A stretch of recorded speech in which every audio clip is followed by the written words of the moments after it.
Everyone, আসসালামু আলাইকুম। আমি মো, আয়রার মমি। আয়রার পেজ থেকে একটা ব্লগে আপনাদের ওয়েলকাম জানাচ্ছি। রিসেন্টলি আমরা গিয়েছিলাম আয়রার একটা ফ্রেন্ড গ্যাবির বার্থডে পার্টিতে।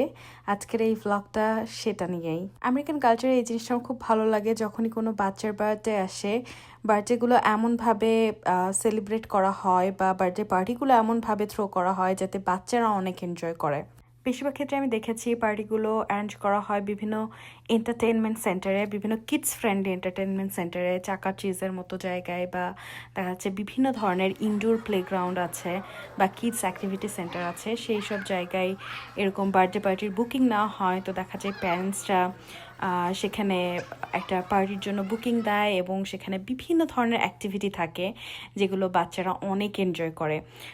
বিভিন্ন অবশ্যই গেমসের ব্যবস্থা থাকে এবং সেই সাথে অনেক ধরনের অ্যাক্টিভিটিও থাকে যেগুলো বাচ্চারা অনেক পছন্দ করে করতে আর কি। ভাইরা সবসময় এরকম বার্থডে পার্টিতে যেতে অনেক পছন্দ করে এবং আমার কাছে মনে হয় প্রত্যেকটা বাচ্চার জন্যই এটা খুবই এন্টারটেইনিং হয়, খুবই মানে ওরা এঙ্গেজড থাকে প্রত্যেকটা জিনিসে। যে এখানে বাচ্চাগুলো কি সুন্দর খেলছে।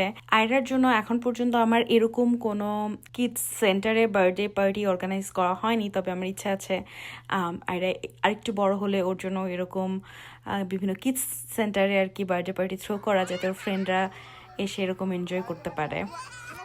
এছাড়াও এই সমস্ত অ্যাক্টিভিটি সেন্টারে দেখা যায় অনেক সময় প্যারেন্টসদেরকে ইনভলভ করেও অনেক গেম ডিজাইন করা হয় বা অ্যাক্টিভিটি ডিজাইন করা হয়, সেটাও খুব ইন্টারেস্টিং হয়।